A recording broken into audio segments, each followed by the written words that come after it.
En una catedral londinense, bajo las miradas de millones de espectadores, una joven de apenas 20 años caminaba hacia el altar envuelta en seda blanca. Sus pasos resonaban sobre mármol que había bebido la sangre de reinas decapitadas, de niñas ejecutadas por amar, de mujeres sacrificadas por llevar el apellido incorrecto. Diana Frances Spencer sonreía para las cámaras. Pero lo que nadie sabía, ni siquiera ella, era que bajo ese velo de novia fluía la sangre más perseguida de Inglaterra. Una sangre que Enrique VIII había jurado extinguir para siempre. Sus manos temblaban ligeramente mientras sostenía el ramo. No de nervios, sino porque algo ancestral le susurraba al oído. Aquello no era una boda. Era una venganza de 500 años que finalmente regresaba al trono. Y cuando el arzobispo de Canterbury pronunció las palabras que la convertían en princesa de Gales, no solo se casaba una plebeya con un príncipe, se cumplía una profecía escrita con sangre, lágrimas y el eco de hachas que no habían dejado de caer desde 1514, porque Diana no era quien creía ser.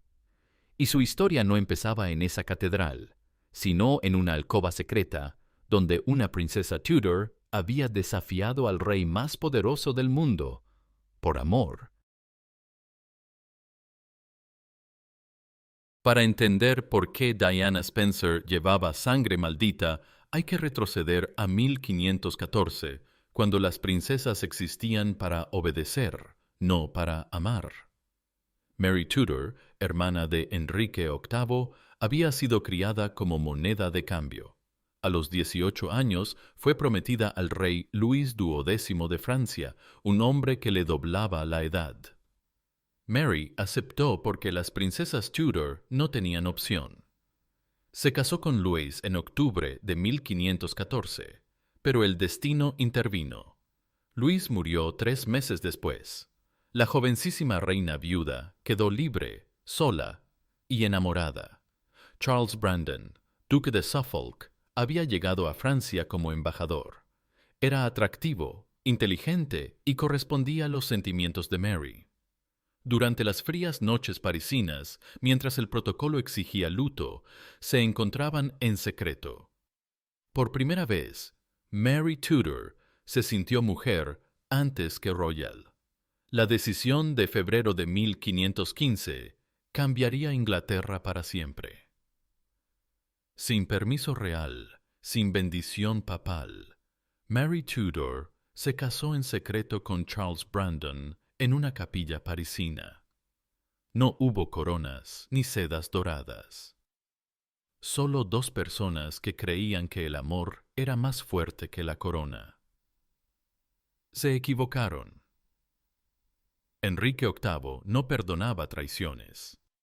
Aquella boda secreta era un insulto directo al poder royal, una declaración de guerra contra la autoridad Tudor. Cuando las noticias llegaron a Londres, la furia real fue tal que los cortesanos temieron por sus vidas. Mary y Charles regresaron sabiendo que el perdón tendría precio. Enrique VIII aceptó el matrimonio, pero impuso una multa que los hundiría en deudas. Pero lo peor era la promesa implícita. Cualquier descendiente viviría bajo sospecha eterna. La sangre de Mary Tudor había sido marcada. Sus hijos cargarían con el pecado original de elegir el corazón sobre la corona. Así nació la maldición Tudor. No con brujería, sino con la memoria real de una traición jamás perdonada. Mary Tudor y Charles Brandon tuvieron 4 hijos, pero solo Frances Brandon sobrevivió hasta la edad adulta. En ella, la maldición familiar se manifestó con crueldad total. Frances nació marcada por el pecado paterno. No importaba que fuera inteligente, educada, devota. En los ojos de la corte, siempre sería la hija del escándalo. Enrique VIII la observaba con cariño y desconfianza. Era su sobrina, pero también prueba de que había Tudor capaces de desobedecerle. En una monarquía donde la obediencia absoluta era base del poder, Frances representaba amenaza potencial. Cuando llegó el momento de casarla, el rey no le permitió elegir. Frances fue entregada a Henry Grey, marqués de Dorset, hombre ambicioso que veía en ella oportunidad de acercarse al trono. No fue matrimonio por amor, sino cálculo político. Frances entendió el mensaje. Las mujeres Tudor, que amaban incorrectamente, pagaban consecuencias eternas. El verdadero horror empezó cuando se convirtió en madre. Tuvo 3 hijas, Jane, Catherine y Mary Grey. Frances se dio cuenta de que había parido futuras víctimas del mismo sistema que la había sacrificado. Las 3 niñas llevaban sangre Tudor. En la Inglaterra de mediados del siglo XVI, eso equivalía a cargar sentencia de muerte aplazada. Frances intentó protegerlas, educándolas en el miedo. Les enseñó a caminar con cabeza baja, hablar solo cuando se les preguntara, amar solo cuando se permitiera. Pero el destino no se detiene por precauciones maternas. Cuando Eduardo VI murió sin descendencia en 1553, el nombre de Jane Grey sonó como campana fúnebre. Jane, de 16 años, tenía un defecto fatal. Era inteligente, protestante y llevaba sangre real. Para nobles ambiciosos, era candidata perfecta al trono. Para otros, obstáculo a eliminar. Jane no quiso ser reina. Suplicó, lloró, se negó. Pero las súplicas de las mujeres Tudor nunca habían importado. Fue coronada contra su voluntad el 10 de julio de 1553. 9 días después, María Tudor reclamó el trono con apoyo popular. Jane Grey pasó de reina a prisionera sin tiempo de entender qué había ocurrido. En una celda húmeda que olía a miedo y muerte, comprendió la naturaleza de la maldición familiar. No importaba ser inocente, no importaba no querer el poder. Si llevabas sangre Tudor y otros decidían usarte, morirías por ello. La ejecución de Jane Grey. El 12 de febrero de 1554 envió un mensaje brutal.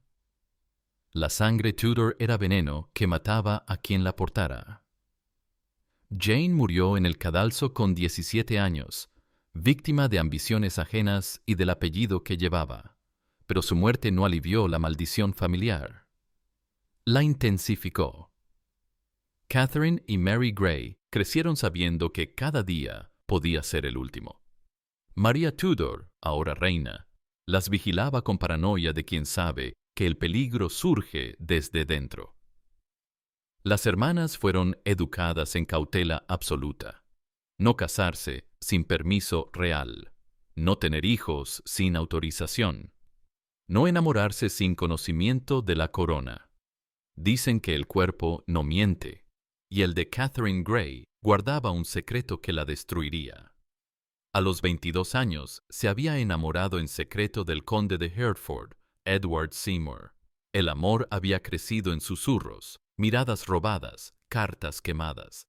Catherine sabía que amar era firmar su sentencia de muerte, pero su corazón no entendía de maldiciones familiares. Se casaron en secreto en 1560, durante el reinado de Isabel I. No fue ceremonia real, sino intercambio de votos murmurados en habitación vacía. Catherine pensó que manteniendo el secreto podría ser feliz sin que la corona se enterara. Se equivocó. El amor de las mujeres Tudor siempre terminaba siendo descubierto. Cuando Catherine se quedó embarazada, ya no pudo ocultar su matrimonio clandestino. Isabel I recibió la noticia con furia que superó la de Enrique VIII. Para la reina virgen, el matrimonio secreto no era solo desobediencia, era traición personal. recordatorio de que otras mujeres podían elegir lo que ella había sacrificado. Catherine fue encerrada en la Torre de Londres en agosto de 1561. Su hijo nació en prisión en septiembre. Allí, entre muros testigos de muerte de reinas, Catherine Grey comprendió que la maldición familiar no era superstición, era ley. Las mujeres Tudor que amaban pagaban con libertad, felicidad y vida. Pasó sus últimos años trasladada de prisión en prisión, separada de esposo e hijos, convertida en fantasma viviente.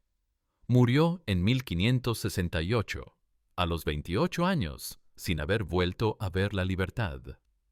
Su hermana Mary Grey aprendió la lección. Esperó hasta 1565 para casarse en secreto con Thomas Keyes, hombre de clase inferior que la corona consideraría inofensivo. Pero se equivocó. Isabel I no perdonó tampoco este matrimonio.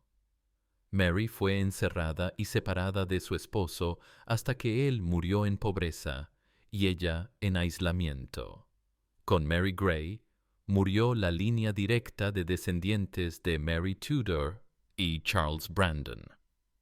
Pero la sangre, esa sangre maldita que había causado tanto dolor, no se extinguió. Se dispersó, se mezcló, se ocultó entre las ramas menores de la nobleza inglesa. Y durante siglos siguió fluyendo en silencio, esperando el momento de regresar. La sangre Tudor no desapareció con las hermanas Grey.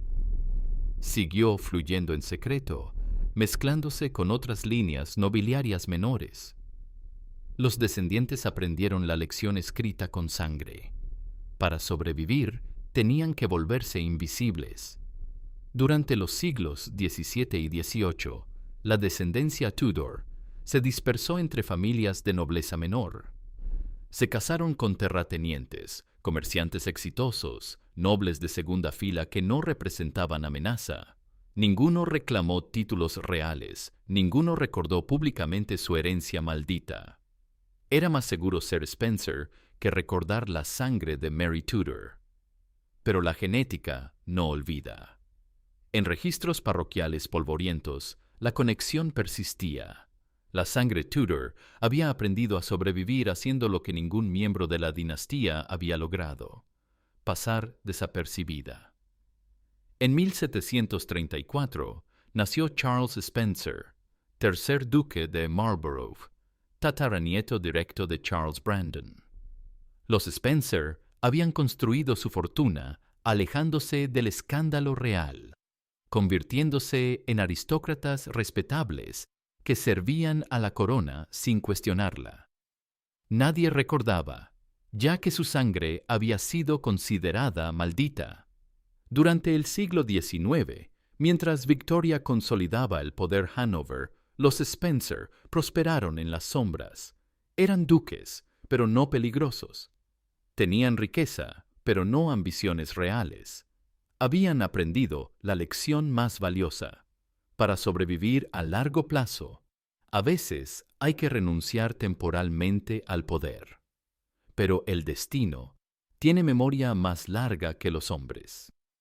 En el siglo XX, cuando la Casa Real Británica enfrentaba crisis, cuando necesitaba renovar su imagen con sangre nueva, que pareciera plebeya, pero fuera genéticamente compatible, el nombre Spencer volvió a sonar. Era 1961 cuando nació Diana Frances Spencer en Park House. Su madre, Frances Ruth Burke Roche, descendía de líneas nobiliarias conectadas con los Tudor. Su padre, John Spencer, portaba el apellido que durante siglos había ocultado su verdadero linaje. Diana creció creyendo que era niña común de aristocracia menor. Nadie le contó que su segundo nombre era eco directo de Frances Brandon. Nadie le explicó que cuando jugaba en Althorp, caminaba sobre tierras que sus antepasados Tudor habían pisado siglos atrás, Y cuando a los 19 años conoció al príncipe Carlos, nadie imaginó que aquel encuentro era el momento en que la sangre Tudor regresaba al trono después de 500 años de exilio silencioso. El 24 de febrero de 1981, Buckingham Palace anunció el compromiso entre el príncipe Carlos y Lady Diana Spencer. El mundo celebró lo que parecía cuento de hadas. Un príncipe solitario que había encontrado el amor en una joven institutriz. La prensa habló de romance, renovación, una princesa plebeya que traería aire fresco a la monarquía. Pero la realidad era más profunda y siniestra. Sin saberlo, sin buscarlo, sin intuirlo, Diana Spencer cumplía una venganza de 500 años. La sangre que Enrique VIII había intentado extinguir no solo había sobrevivido, había regresado al corazón del poder que la había perseguido. Diana no sabía nada. Para ella, Carlos era simplemente el hombre que la había elegido. No entendía por qué la reina madre la miraba con extraña mezcla de satisfacción y desconfianza. No comprendía por qué algunos historiadores de la corte sonreían con ironía al mencionar su apellido Spencer. Dicen que el cuerpo no miente y el de Diana guardaba secretos que su mente no podía comprender. Caminando por los pasillos de Buckingham, sentía extraña familiaridad, como si aquellos muros hubieran sido testigos de su historia mucho antes de nacer. Cuando se probaba tiaras, experimentaba déjà vu inexplicable. La boda del 29 de julio de 1981 fue presenciada por 750 millones de espectadores. Diana caminó por San Pablo envuelta en seda y tul, ignorando que cada paso la acercaba al cumplimiento de una profecía escrita con sangre de sus antepasadas. Cuando pronunció los votos que la convertían en princesa de Gales, no solo se casaba, restauraba simbólicamente el honor de todas las mujeres Tudor castigadas por amar. Pero las venganzas históricas tienen precio. Diana lo pagó desde el primer día. Carlos no la amaba realmente, y ella lo sabía. Su corazón pertenecía a Camilla, y el matrimonio había sido obligación dinástica. Diana se encontró atrapada siendo instrumento de justicia histórica que no importaba a nadie más que a fantasmas del pasado. Desarrolló bulimia, depresión, conductas autodestructivas. Su cuerpo respondía al peso de cargar 500 años de dolor acumulado sin que su mente pudiera comprenderlo. Los médicos hablaban de estrés, inadaptación. Pero Diana experimentaba algo más profundo. Sentía en su carne el eco de todas las mujeres Tudor precedentes. Como Mary Tudor, que había amado contra órdenes reales. Como Frances Brandon, casada sin consentimiento. Como Jane Grey, usada como peón político. Como Catherine Grey, que murió en prisión por enamorarse.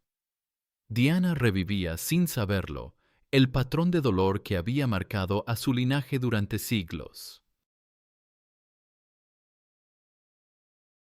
El 21 de junio de 1982, Diana dio a luz a William en el Hospital St. Mary de Londres. El niño fue bautizado como William Arthur Philip Louis, pero para la historia tenía significado más profundo. Era el primer heredero directo al trono británico que portaba sangre Tudor en más de 400 años.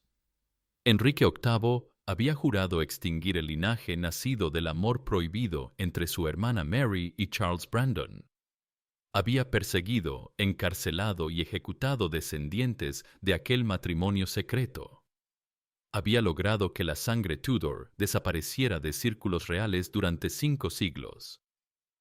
Pero el destino había cumplido su justicia. Ahora, un niño con esa sangre maldita sería rey de Inglaterra. Diana no conocía esta historia, pero su instinto maternal le susurraba que William era especial, de manera que trascendía su posición como heredero. Lo protegía con fiereza que sorprendía a la corte, como si supiera inconscientemente que su hijo portaba algo más que sangre real. Portaba redención de todas las mujeres de su linaje que habían muerto por amar incorrectamente. Cuando nació Harry, en 1984, la venganza Tudor se completó. Diana había dado al mundo dos príncipes que, sin saberlo, restauraban el honor de su linaje maldito. Cada sonrisa de William, cada aparición de Harry, cada momento en que los niños eran admirados por el pueblo británico, representaba victoria póstuma para Jane Grey, Catherine Grey, Mary Grey y todas las mujeres Tudor sacrificadas por el poder. Pero las venganzas históricas nunca son completamente dulces. Diana pagó el precio de ser instrumento de esta justicia ancestral. Su matrimonio se desintegró públicamente. Sus luchas emocionales fueron expuestas. Su vida privada se convirtió en espectáculo mediático. Era como si el peso de 500 años de dolor Tudor hubiera caído sobre sus hombros. En 1992, el matrimonio se separó oficialmente. En 1996 se divorciaron. Y el 31 de agosto de 1997, Diana murió en un accidente automovilístico en París, la misma ciudad donde Mary Tudor había desafiado por primera vez a su hermano real, casándose en secreto por amor. La ironía era cruel y perfecta. Diana había cumplido su propósito histórico sin saberlo. Había devuelto la sangre Tudor al trono. Había dado al mundo herederos que restaurarían el honor de su linaje. Había hecho que millones de personas amara a una mujer con el apellido que una vez fue considerado maldito. Y como todas las mujeres Tudor antes que ella, había pagado con su vida por atreverse a ser más que un instrumento político. Hoy, el príncipe William es segundo en la línea de sucesión al trono británico. Algún día será rey, y cuando reciba la corona de San Eduardo en su coronación, se cumplirá la profecía más improbable de la historia inglesa. Un descendiente directo de Mary Tudor y Charles Brandon ocupará el trono que sus antepasados fueron prohibidos de tocar. William no conoce esta historia. Para él, Diana fue simplemente su madre, una mujer extraordinaria que murió demasiado joven. No sabe que cada vez que sonríe en público está redimiendo la memoria de Jane Grey. No comprende que su popularidad entre el pueblo británico es la venganza póstuma de Catherine Grey, que murió odiada por la corona por el simple delito de amar. Cuando William se casó con Catherine Middleton en 2011, el mundo volvió a celebrar un cuento de hadas real. Pero la realidad era que un príncipe con sangre Tudor se casaba por amor, como había hecho su tatarabuela Mary Tudor 500 años atrás. Y esta vez nadie lo castigaría por ello. La maldición familiar había terminado no por perdón, sino por olvido. Sus hijos, George, Charlotte y Louis, portan en sus venas la sangre de dos linajes que durante siglos fueron enemigos, los Windsor y los Tudor. Son la síntesis perfecta de una historia que comenzó con amor prohibido y terminó con amor celebrado. Representan la prueba de que la justicia histórica, aunque tarde, siempre llega. 500 años después de que Mary Tudor desafiara a su hermano real casándose por amor, la historia ha completado su círculo más perfecto. La sangre que Enrique VIII juró extinguir no solo sobrevivió, prosperó, se multiplicó y regresó triunfante al lugar del que había sido expulsada. Esta no es la historia de una conspiración ni de una venganza planificada. Es algo mucho más profundo. Es la historia de cómo la justicia histórica trasciende siglos, gobiernos y dinastías. Es la prueba de que los actos de amor, aunque sean castigados en su momento, siempre encuentran la manera de triunfar a largo plazo. Diana Spencer no fue una plebeya que se casó con un príncipe. Fue la heredera inconsciente de un linaje que había aprendido a sobrevivir en las sombras, esperando el momento exacto para regresar a la luz. Su matrimonio con Carlos no fue un cuento de hadas. Fue el cumplimiento de una profecía escrita con la sangre de mujeres que murieron por creer que tenían derecho a elegir. Dicen que el cuerpo no miente, y el cuerpo de Diana nunca mintió sobre lo que realmente era. No una princesa fabricada por los medios, sino la última representante de una dinastía que había pagado durante siglos el precio de anteponer el corazón a la corona. Su bulimia, su depresión, sus conductas autodestructivas no eran síntomas de inadaptación. Eran las manifestaciones físicas de cargar con 500 años de dolor acumulado. Pero también era algo más. Era el símbolo de que las mujeres Tudor habían aprendido, finalmente, a ganar. No mediante la fuerza ni la conspiración, sino mediante algo mucho más poderoso, el amor del pueblo. Diana fue la mujer más fotografiada, más admirada, más querida de su época. Cuando murió, el mundo lloró por ella de una manera que ninguna reina oficial había logrado jamás. Esa fue su verdadera venganza.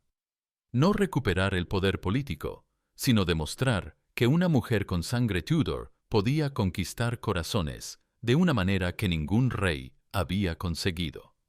Diana Spencer, sin saberlo, conquistó el mundo desde la vulnerabilidad.